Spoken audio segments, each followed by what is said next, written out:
तो क्वेश्चन करते हैं, in the quadratic equation px is equal to 0 with real coefficients has purely imaginary roots, then the equation p of px, है ना। तो ये तो क्लियर ही है, p of px जो है ये function x to the power 4 का एक फंक्शन हो जाएगा, है ना, क्योंकि क्वाड्रेटिक इक्वेशन इनपुट के रूप में जा रही है एक दूसरे क्वाड्रेटिक इक्वेशन में। ठीक, तो इसको बनाएंगे अभी इस फंक्शन को, और फिर इस वाली इक्वेशन के, है ना, किस तरह के रूट्स होंगे ये बताना है अपने को। इसमें एक चीज देखें, है ना, ये वाला फ्रेज जो है बार बार आ रहा है ना, प्योरली इमेजिनरी रूट्स, है ना, यहाँ पे भी ऑप्शंस में, है ना, प्योरली इमेजिनरी रूट ये करके आ रहा है। तो जो नेचर ऑफ रूट्स वाला जो अपन ने वीडियो किया था, है ना, उसको रिकॉल करें, है ना, वहाँ अपन ने डिस्कस किया था कि भाई रूट्स जो हैं वो, कि इमेजिनरी रूट्स जो हैं वो दो फॉर्म में आ सकते हैं, है ना, ये अपन ने वहाँ डिस्कस किया था। भाई एक तो इस वाले फॉर्म में आ सकता है a प्लस बी आई, ये नॉन रियल या इमेजिनरी रूट है, पर इसमें दो कंपोनेंट हैं, एक ये इसका रियल कंपोनेंट है और ये इसका इमेजिनरी कंपोनेंट है। ठीक, यहाँ पे क्या बोला है कि जैसे ये px इज इक्वल टू 0 वाली जो इक्वेशन है, इसके प्योरली इमेजिनरी रूट है, मतलब रियल वाला कंपोनेंट है ही नहीं, केवल इमेजिनरी कंपोनेंट है। तो इसका इम्प्लीकेशन क्या हुआ, है ना, कोई भी एक जनरल क्वाड्रेटिक इक्वेशन, इसको अपन इस वाले फॉर्म में लिख सकते हैं, x square plus b x plus c is equal to 0, है ना। यहाँ पे a नहीं लगाया मैंने, उससे कोई फर्क तो पड़ता नहीं, क्योंकि किसी भी इक्वेशन को आप a से डिवाइड तो कर ही सकते हैं। b और c अभी भी, है ना, रियल कोएफिशिएंट्स हैं। ठीक, तो इस वाले इक्वेशन के, है ना, रूट्स जो है वो क्या हो जाएंगे, minus b plus minus under root b square minus 4c। और जैसा अपन ने नेचर ऑफ रूट्स वाले वीडियो में डिस्कस किया था, भाई इमेजिनरी वाला कंपोनेंट तो केवल इस वाले पोर्शन से आ रहा है, क्योंकि b इटसेल्फ जो है वो रियल है। तो यदि इस वाले क्वाड्रेटिक इक्वेशन के केवल इमेजिनरी रूट्स हैं, इसका इम्प्लीकेशन क्या हो गया कि भाई ये b, ये इसको तो 0 होना जरूरी है।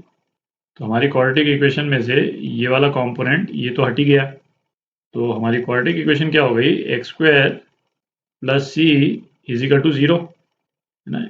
ये है अपना पी एक्स। अच्छा, इसी इक्वेशन को यदि अपन इस तरह से लिख देते हैं, तो इससे एक चीज़ और मालूम चल जाती है कि c जो है वो पॉजिटिव है ना, c नेगेटिव नहीं हो सकता, क्योंकि c यदि नेगेटिव हो गया तो रूट्स जो हैं वो रियल हो जाएंगे, है ना। प्योरली इमेजिनरी रूट्स के लिए c का पॉजिटिव होना जरूरी है। ठीक, तो c जो है वो पॉजिटिव है। अच्छा, अब नेक्स्ट क्या अपने को निकालना है, p ऑफ पी एक्स। तो ये क्या हो जाएगा, एक्स स्क्वायर प्लस सी होल स्क्वायर प्लस सी, और हमारी इक्वेशन क्या हो गई, ये इक्वेशन हो गई। तो ये क्या हो गया, x to the power 4 plus 2c x square plus c square plus c is equal to 0।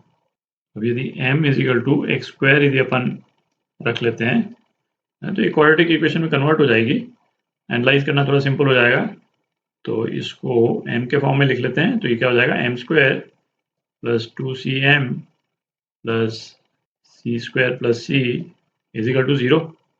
अब इस वाली इक्वेशन का डिस्क्रिमिनेंट यदि अपन देखें, बी स्क्वायर माइनस 4ac, तो वो क्या हो जाएगा, 4c square minus 4c square minus 4c। तो ये क्या आ गया, माइनस 4c आ गया।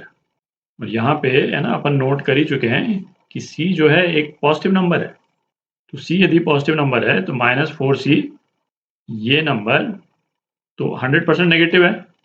ठीक, थोड़ी जगह बनाते हैं, तो इस वाली क्वाड्रेटिक इक्वेशन का डिस्क्रिमिनेंट जो है वो नेगेटिव आ गया। तो इसके रूट्स जो हैं m1 m2 करके लिख देता हूँ मैं, है ना, ये क्या हो जाएंगे, minus 2c plus minus under root of d, और d हमको मालूम है कोई एक नेगेटिव नंबर है, तो यहाँ पे मैं नेगेटिव नंबर लिख रहा हूँ। तो इन रूट्स के बारे में, है ना, अपने को क्या इन्फॉर्मेशन मिल गई कि चूंकि डिस्क्रिमिनेंट नेगेटिव है तो इमेजिनरी तो है, पर प्योरली इमेजिनरी नहीं है।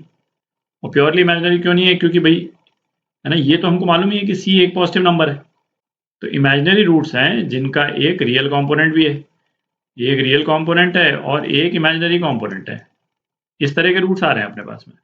ठीक, तो ये m1 और m2 की जो वैल्यूज हैं वो इमेजिनरी नंबर्स हैं, जिसमें रियल और इमेजिनरी कंपोनेंट दोनों ही हैं। अच्छा, हमने m को क्या माना था, x स्क्वायर माना था, है ना, उससे कोई फर्क तो पड़ता नहीं। x स्क्वायर है ना, ये बेसिकली क्या हो जाएगा, ये मैं लिख नहीं रहा हूँ, इसको इस वाले फॉर्म में लिख सकते हैं भाई, a प्लस बी आई है एक, और दूसरा x स्क्वायर वाली टर्म क्या आ जाएगी, a माइनस बी आई।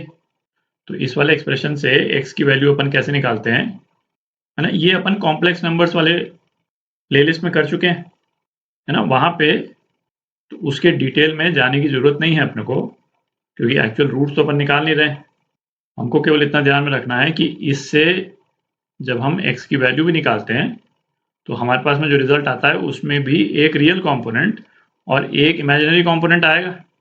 ठीक, दो रूट्स जो हैं वो इस वाले रिलेशन से आ जाएंगे, है ना, और दोनों ही रूट्स में एक रियल एक इमेजिनरी कंपोनेंट, और दो रूट्स जो हैं वो इस वाले रिलेशन से आ जाएंगे, है ना, और दोनों ही रूट्स में एक रियल एक इमेजिनरी कंपोनेंट।